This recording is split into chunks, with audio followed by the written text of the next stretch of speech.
et ceci, qui assurément fait le texte de notre expérience. Est-ce là, si je puis dire, toute notre découverte?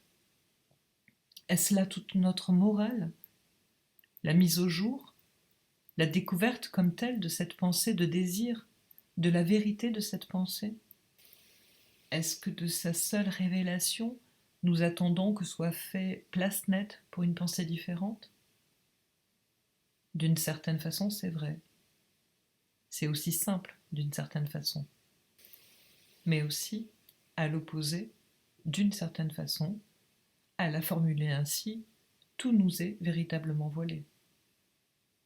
Car cette pensée, après tout, si c'était là que devait se limiter le bénéfice, la nouveauté de l'expérience analytique, elle ne serait rien d'autre, elle n'irait pas plus loin que quelque chose qui est né bien avant la psychanalyse et qui tout de même est une certaine date dans l'histoire, la pensée de l'enfant qui est père de l'homme.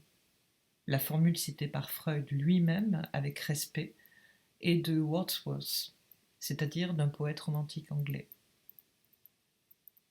Et ce n'est pas pour rien que nous le trouvons là, que nous trouvons qu'au début de je ne sais quoi de nouveau, des branlants, voire d'irrespirables, qui se déclenchent au début du XIXe siècle avec la révolution industrielle, dans le pays le plus avancé dans l'ordre de ses effets, à savoir l'Angleterre, que le romantisme anglais se présente avec ses traits particuliers de la valeur donnée aux souvenirs d'enfance, au monde de l'enfance, aux idéaux et aux vœux de l'enfant, dont on pourrait dire que les poètes de l'époque font la racine non seulement de l'inspiration, mais de l'exploitation de leurs thèmes principaux. Ce en quoi ils se distinguent radicalement des poètes qui les précèdent, et spécialement de cette admirable poésie qu'on appelle, je ne sais pourquoi, métaphysique, du XVIIe et du début du XVIIIe siècle. Cette référence à l'enfance, cette idée de l'enfant qu'il y a dans l'homme, cette idée que quelque chose exige de l'homme d'être autre chose qu'un enfant, et que pourtant en lui, les exigences de l'enfant comme telles se font perpétuellement sentir, est une idée qui, dans l'ordre de la psychologie, est situable historiquement. Un homme de la même époque, qui vivait aussi dans la première moitié du XIXe siècle, un victorien de la première époque, l'historien Macaulay, faisait remarquer qu'à son époque, on ne pouvait pas vous accuser d'être un malhonnête homme ou d'être complètement un imbécile, qu'on avait une excellente arme dans le fait de vous accuser de ne pas être devenu un esprit tout à fait adulte, de conserver des traits de mentalité infantile. Cette sorte d'argument, si datable historiquement que vous ne pouvez en trouver le témoignage nulle part ailleurs dans l'histoire avant cette époque, montre quelque chose qui scande, qui constitue une coupure dans l'évolution historique. Au temps de Pascal, si l'on parle de l'enfance, c'est pour dire qu'un enfant n'est pas un homme. Si l'on parle de la pensée de l'adulte, ce n'est pas, en aucun cas, pour y retrouver jamais les traces d'une pensée infantile. La question, si je puis dire, ne se pose pas dans ces termes. Je dirais jusqu'à un certain point que le fait que nous la posions constamment dans ces termes, si elle est motivée, si elle est justifiée par l'expérience, par les contenus, par le texte de notre rapport au névrosé, par la référence de cette expérience à la genèse individuelle, est aussi quelque chose qui, d'une certaine façon, nous voile ce qu'il y a là, derrière. Car en fin de compte, si vrai que ce soit, il y a une autre position, une autre tension entre la pensée à laquelle nous avons affaire dans l'inconscient et celle que nous qualifions, Dieu sait pourquoi, de pensée adulte. Précisément ce que nous démontrons et ce que nous voyons Et ce que nous touchons sans cesse du doigt, c'est qu'elle est plutôt en perte de vitesse par rapport à cette fameuse pensée de l'enfant, dont nous nous servons pour juger notre adulte comme, je ne dirais pas du tout de repoussoir, mais comme de point de référence, de point de perspective, où ces inachèvements, voire ces dégradations viendraient confluer et aboutir. Il y a là même, d'une façon perpétuelle, une sorte de contradiction dans l'usage que nous faisons de cette référence. Je lisais encore avant de venir ici, dans Jones, une sorte d'exclamation sur les sublimes vertus de la pression sociale, sans laquelle nos contemporains, nos frères les hommes, se présenteraient comme vaniteux, égoïstes, sordides, stériles, etc. Mais on est tenté de ponctuer en marge. Mais que sont-ils donc d'autres? Et quand nous parlons de l'être adulte, à quelle sorte de référence nous rapportons-nous? Où est ce modèle de l'être adulte? Ceci nous incite à réinterroger l'arête véritable, l'arête dure de la pensée de Freud, quand il fait quelque chose qui, sans aucun doute, a abouti à toute cette expérience, à tout ce matériel qui s'ordonne en termes de développement idéal, et qui, sans son principe à l'origine dans l'opposition, pour la mettre enfin là, désignée par son nom, entre processus primaire et secondaire, entre principe du plaisir et principe de réalité, trouve ses termes, trouve sa tension, son opposition fondamentale dans un tout autre système de référence, dans un tout autre ordre que ce à quoi le développement, la genèse, je pense vous l'avoir fait suffisamment sentir, encore que je sois bien entendu forcé ici de le faire d'une façon cursive, je pense vous l'avoir suffisamment fait pressentir, ne donne qu'un support inconsistant. Quand Freud est en cours de son auto-analyse, il écrit dans une courte lettre, la lettre 73, Meine Analyse geht weiter. Mon analyse se poursuit. Elle reste mon intérêt principal.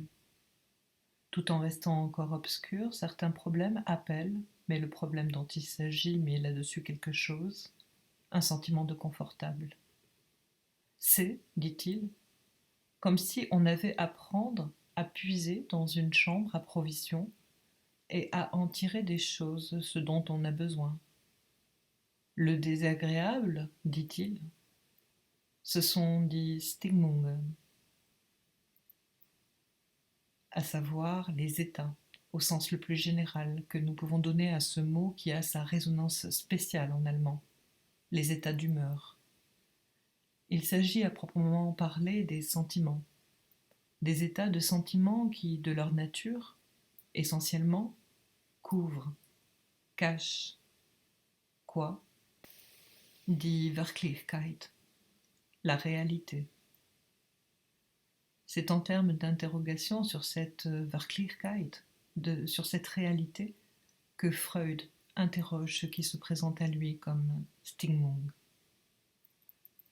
Et la Stimmung, de par sa nature, est ce qui lui dévoile ce qu'il a là, dans son auto-analyse à chercher, ce qui l'interroge, ce dont il a le sentiment d'avoir comme dans une chambre obscure, cette chambre à provision, tout ce dont il a besoin, ce qu'il attend là, toujours en réserve, mais dont la Wirklichkeit lui est essentiellement cachée.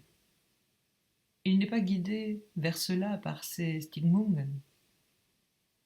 C'est là le sens de sa phrase. Le plus désagréable, ce sont les Stimmungen. Das Unangenehmste, qui font obstacle à la réalité qu'il recherche. C'est par le chemin d'une recherche de la réalité qu'il y a quelque part, au sein de lui-même, que se pose l'expérience freudienne à l'origine, et que s'explique, que se sent, ce qui constitue l'originalité de son départ. Il ajoute d'ailleurs dans la même ligne: même l'excitation sexuelle est, pour quelqu'un comme moi, quelque chose, dans cette voie, d'inutilisable. Même en ceci, je ne me fie pas pour voir où sont les réalités dernières. Je garde dans toute cette affaire ma bonne humeur. Avant d'arriver au résultat, nous devons encore savoir garder un instant de patience. Je vous signale en passant qu'à cette occasion, dans un petit livre récent, dont je ne peux tout de même pas dire que je recommande la lecture, car c'est un livre très singulièrement discordant, presque insidieux, à la limite diffamatoire, d'Erich Fromm, qui s'appelle Sigmund Freud's Mission, ou des questions insinuantes, des questions qui ne sont certes pas du tout dépourvues d'intérêt, sont posées concernant la spécificité, les traits spéciaux de la personnalité de Freud, dans un sens très évidemment toujours diminuant et dévalorisant. Il est dit que, pas plus que d'autres, Sigmund Freud, dans cette recherche de la réalité dont il s'agit, ne trouve un guide sûr dans His Sexual Background, en extrayant cette phrase de son texte pour nous en faire conclure qu'à l'âge de 40 ans, Freud est déjà impuissant. Nous voici donc en mesure d'interroger, d'articuler ce que Freud en 1895, puisque le sort des choses fait que nous est venu en main le texte concernant sa conception fondamentale de la structure psychique, que nous est venu en main cette esquisse qu'il avait pensé intituler Une psychologie à l'usage des neurologues, mais comme il ne l'a jamais publié, le brouillon est resté annexé au paquet des lettres de Fliss, et nous avons ces textes grâce à la récupération de ces collections. Il est donc non seulement légitime, mais forcé que ce soit de là que nous partions pour interroger ce que veut dire, dans la réflexion freudienne, dans cette réflexion essentiellement ici interrogée, l'opposition, la thématique du principe de réalité comme opposé au principe de plaisir, que nous voyions si oui ou non il y a là quelque chose qui se présente comme différent, essentiellement distinct par rapport à ce qui constitue le cheminement de sa pensée, et du même coup les directions de notre expérience, si c'est là que nous pouvons trouver cette arête plus profonde qui, je crois, dans cette occasion, est exigible.